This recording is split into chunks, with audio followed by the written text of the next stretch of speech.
Los 18 años perdidos de Jesús de Nazaret. Capítulo 1. La sombra del silencio, el misterio de los años no contados. Imagina por un momento que abres un libro sagrado, venerado por millones, y de pronto notas un vacío, páginas en blanco, un silencio que desconcierta. Ese es el misterio de los 18 años de Jesús, aquellos que van desde la adolescencia hasta la madurez, un lapso del que los evangelios no dicen casi nada. Y sin embargo, ese vacío habla, provoca, invita a preguntarse, ¿dónde estuvo? ¿Qué hizo? ¿Qué aprendió? Sabemos de su infancia en Belén, su huida a Egipto, su regreso a Nazaret y, sobre todo, aquel episodio en el templo de Jerusalén cuando, con apenas 12 años, dejó atónitos a los doctores de la ley con la profundidad de sus respuestas. Pero después de esa escena, el relato se apaga. Como si la historia hubiera sido velada por un manto de silencio, hasta volver a iluminarse cuando Jesús, con 30 años, se acerca al Jordán para ser bautizado por Juan. Ese espacio en blanco no es un olvido. Es un enigma que ha inspirado a generaciones enteras de buscadores. Y es aquí donde nace nuestra narración, en ese silencio fértil, en ese terreno donde la historia, la tradición, las leyendas y la fe se entrelazan. Muchos investigadores, místicos y viajeros han intentado descifrarlo. Algunos han sugerido que Jesús nunca salió de Galilea, que vivió como un joven artesano, fiel al taller de José y al cuidado de María. Otros sostienen que emprendió largos viajes hacia tierras lejanas, que estuvo en Egipto estudiando con sacerdotes, que recorrió Persia dialogando con sabios zoroastrianos, o que incluso llegó a la India y al Tíbet, bebiendo de la sabiduría de los Vedas y del budismo naciente. Más allá de la certeza histórica, lo importante es lo que este silencio nos revela como metáfora de la vida. Los grandes espíritus también tienen tiempos ocultos, momentos de preparación invisible, donde lejos de los reflectores se forja la verdadera grandeza.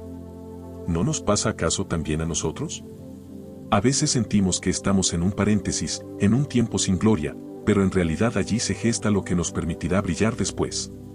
Jesús, el joven nazareno, vivió esos años de aprendizaje, de búsqueda y de silencio. Y aunque no tengamos un diario exacto de lo que ocurrió, tenemos huellas, fragmentos de tradición, relatos apócrifos, documentos antiguos y, sobre todo, intuiciones que nos permiten reconstruir un retrato humano y espiritual de esos años. Hoy, te invito a caminar conmigo por esas sendas. No con la pretensión de llenar con exactitud cada vacío, sino con la disposición de abrir el corazón y la mente para contemplar lo que pudo haber sido y lo que representa para nuestra vida. Los años perdidos de Jesús no son una ausencia, son un espacio para imaginar, para sentir, para inspirarnos. Son la prueba de que incluso en el silencio y en la aparente oscuridad se puede estar preparando la mayor de las luces. Capítulo 2. El adolescente de Nazaret, forjando el carácter en el silencio. Nazaret, una aldea perdida en las colinas de Galilea, parecía insignificante en el mapa del Imperio Romano. No tenía la grandeza de Jerusalén ni el bullicio de Cesarea Marítima, ni mucho menos la importancia comercial de Tiro o Sidón. Era un pueblo humilde, de casas sencillas construidas con piedra caliza, calles polvorientas y una vida marcada por el trabajo agrícola y artesanal. Allí, en ese escenario anónimo, creció Jesús durante su adolescencia.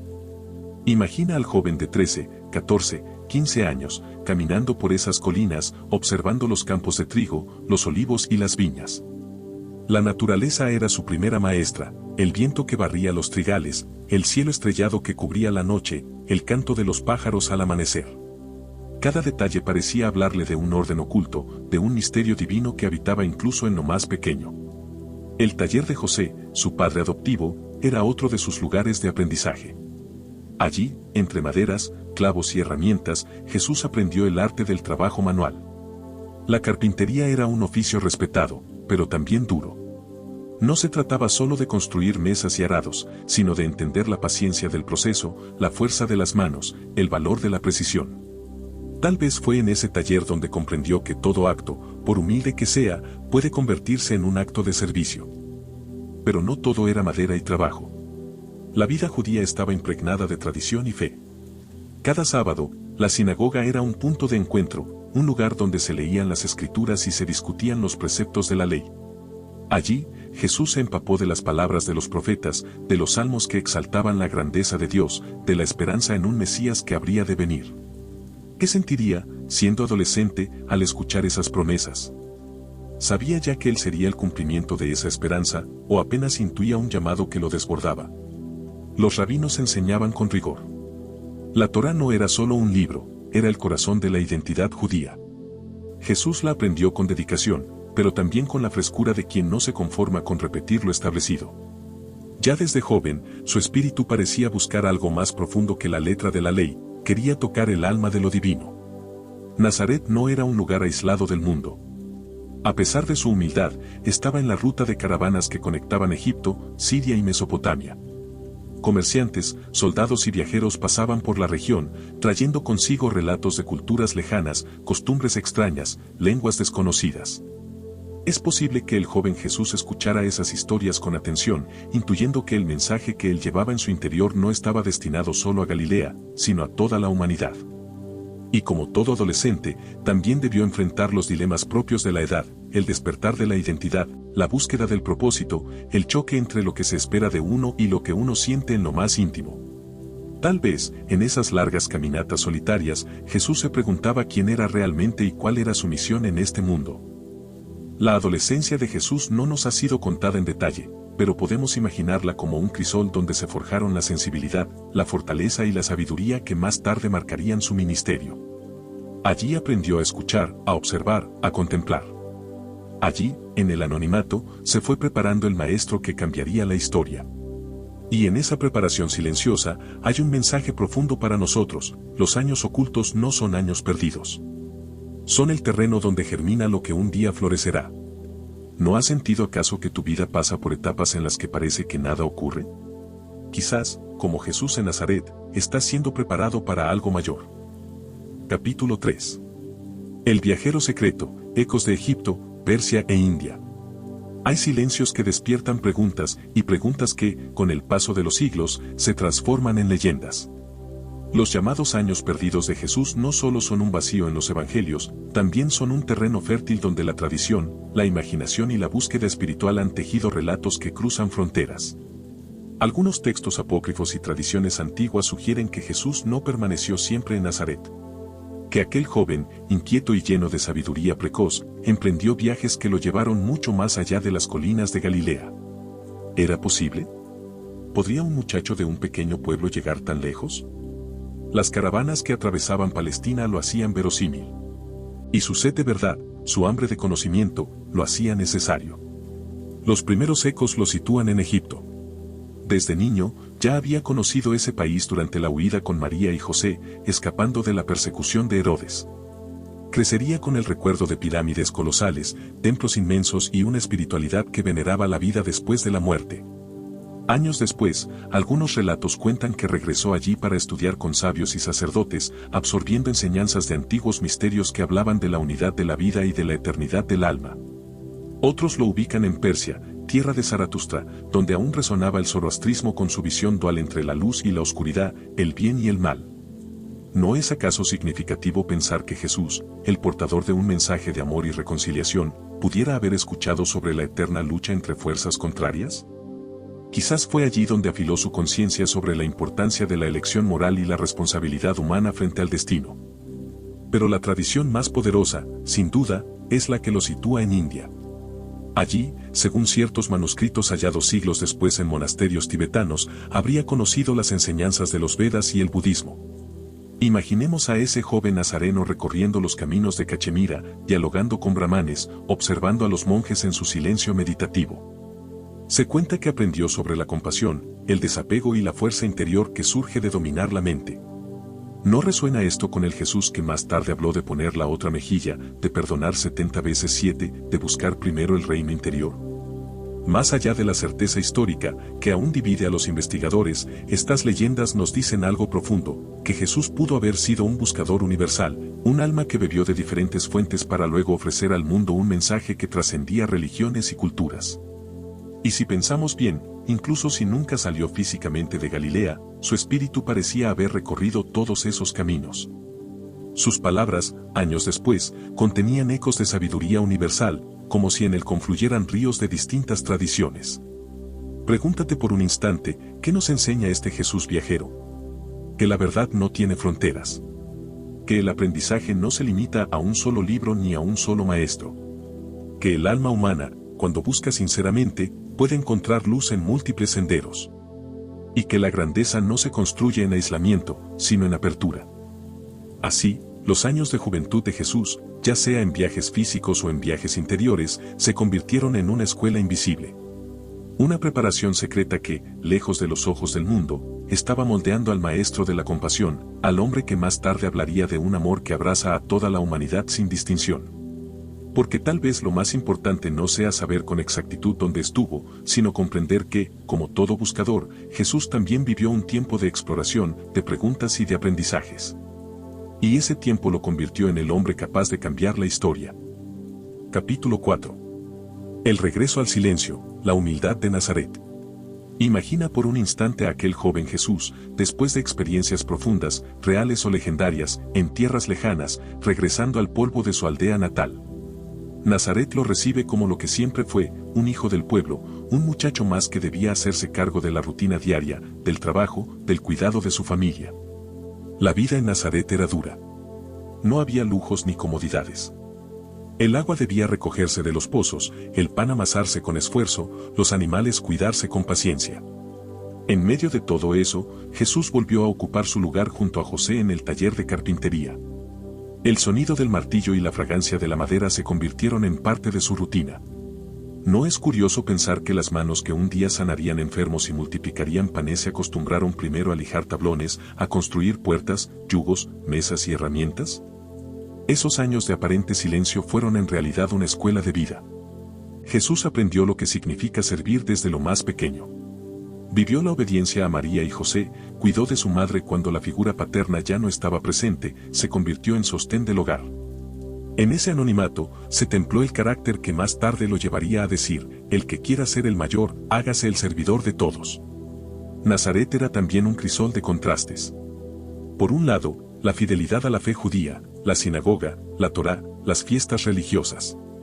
Por otro, la sombra de Roma, soldados vigilando, impuestos pesados, la sensación de opresión sobre el pueblo. Jesús veía de cerca la injusticia, el sufrimiento de los pobres, la arrogancia de los poderosos. Y guardaba en su corazón cada una de esas escenas, como quien acumula leña para el fuego que un día arderá en palabras y acciones. Tal vez lo más fascinante es que eligió permanecer en la humildad. Si había viajado, si había conocido secretos de sabiduría en otras tierras, no lo proclamó a los cuatro vientos.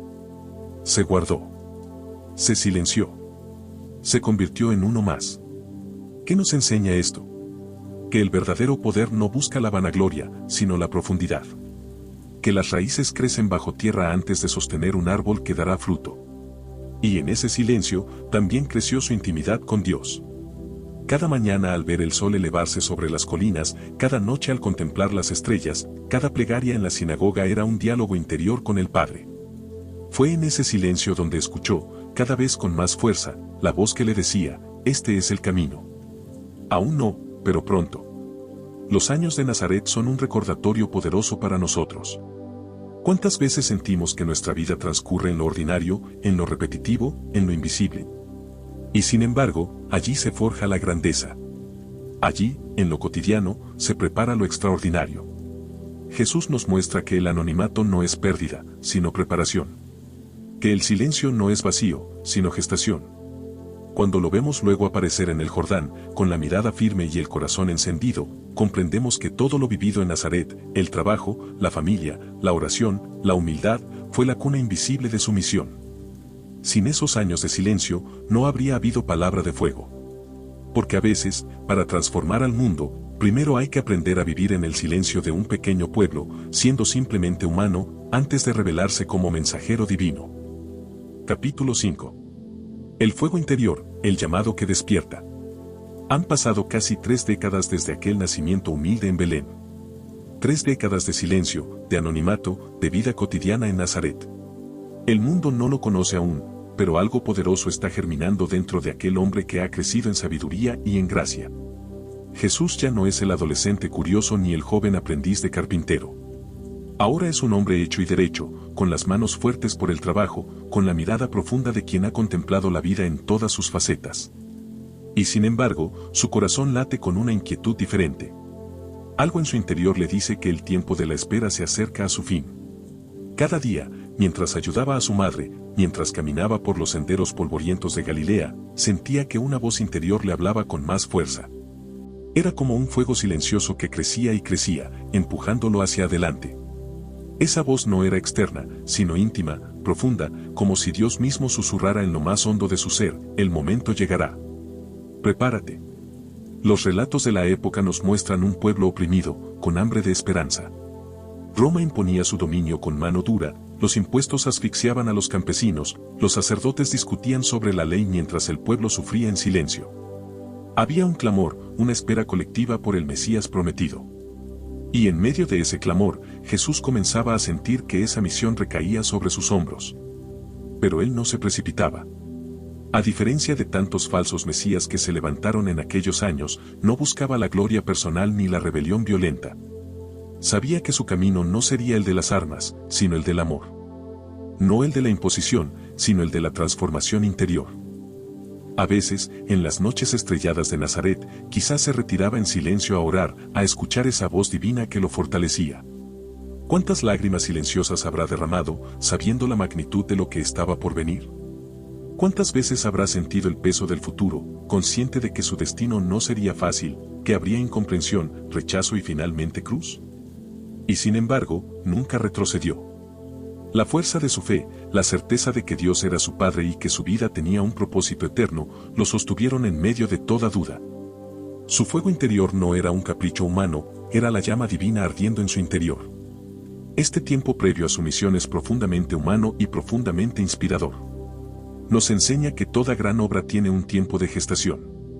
Que antes de dar el paso decisivo, debemos escuchar, prepararnos, fortalecer el corazón. Jesús esperó 30 años para actuar públicamente, porque sabía que la misión no era suya, sino de Dios a través de él. Finalmente, la noticia comenzó a extenderse. En el desierto de Judea, un profeta llamado Juan el Bautista predicaba con fuerza, llamando a la conversión, anunciando que el reino de Dios estaba cerca. Multitudes acudían al Jordán para escucharlo y recibir el bautismo como señal de arrepentimiento. Esa voz profética resonó en los oídos de Jesús como una confirmación: el tiempo había llegado. Pronto dejaría el anonimato de Nazaret.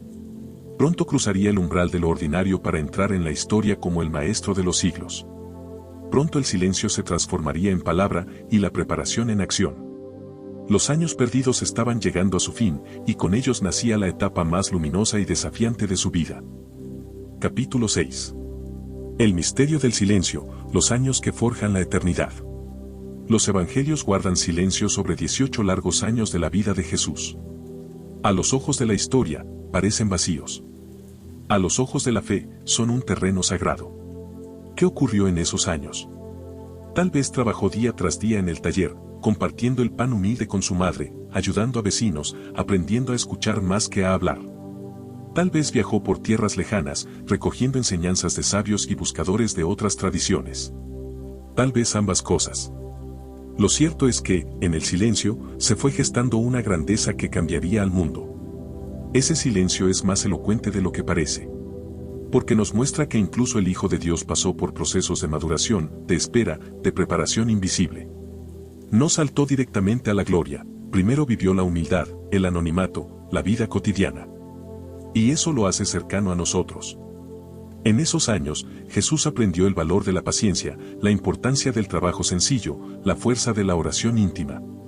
Allí descubrió que la verdadera grandeza no se improvisa, se forja lentamente, como el fuego que madura en el corazón hasta que llega su momento de arder. Los años perdidos son, en realidad, los años de la siembra. Cada gesto en Nazaret, cada paso en silencio, cada día oculto ante el mundo, fue semilla de la misión que vendría después. Y quizá esa es la mayor lección para ti y para mí, que no hay tiempos perdidos, que incluso lo que parece estancado o irrelevante puede ser el terreno donde Dios prepara lo extraordinario. ¿No te ha pasado que sientes que tu vida está en pausa? Que tus esfuerzos no brillan todavía, que lo que sueñas parece lejano. Entonces recuerda, también Jesús vivió un largo silencio. Y ese silencio no fue vacío, fue el espacio donde se construyó la fuerza de su destino. Cuando lo vemos luego aparecer en el Jordán, entendemos que esos 18 años no fueron páginas en blanco, sino capítulos invisibles de una historia que necesitaba maduración. Porque la luz más grande siempre nace del silencio más profundo. Así concluye este recorrido por los años escondidos de Jesús. Un tiempo misterioso, pero también profundamente humano, que nos invita a valorar nuestros propios silencios, nuestras propias etapas de preparación. Porque tal vez, al igual que Él, también nosotros estamos siendo formados en secreto para un propósito que un día saldrá a la luz. Cierre final, el silencio que habla. Y así, tras recorrer juntos esos misteriosos 18 años de silencio en la vida de Jesús, entendemos que no fueron años perdidos, sino años sembrados. Un tiempo oculto que preparó lo visible. Un silencio que forjó la palabra. Una espera que maduró en misión. Jesús nos enseña que incluso lo que parece insignificante tiene valor eterno. Que los días comunes, el trabajo sencillo, los momentos en que nadie nos ve, pueden ser la fragua de lo más grande. Porque el plan divino no siempre se revela en truenos ni en relámpagos, muchas veces se cocina lentamente, en la paciencia de lo invisible. Los 18 años de Nazaret son una invitación a confiar en nuestros propios procesos. A no desesperarnos si todavía no vemos fruto, porque la semilla también necesita oscuridad antes de brotar. Jesús esperó, se formó, escuchó, y cuando llegó su hora, brilló con la luz que transformó al mundo. Y ahora, hermano, hermana que escuchas este relato, te pregunto, ¿qué haces tú con tus silencios? ¿Qué haces con esos años donde parece que nada ocurre? Tal vez, sin saberlo, estás en tu propio Nazaret, en tu propia etapa de preparación. No lo desprecies. Abrázalo. Porque incluso el silencio puede ser sagrado. Que esta historia te inspire a mirar tu vida con otros ojos. A descubrir que no hay momentos inútiles, que todo puede ser parte de un propósito mayor. A confiar en que, aun cuando no lo entiendas, Dios está obrando en lo secreto. Y si este viaje por la vida oculta de Jesús tocó tu corazón, te invito a seguir acompañándome. Suscríbete a este canal, comparte este mensaje y sé parte de esta comunidad de buscadores que, como tú y como yo, sabemos que cada silencio esconde una promesa. Porque al final, lo que parecía perdido, estaba destinado a ser eterno.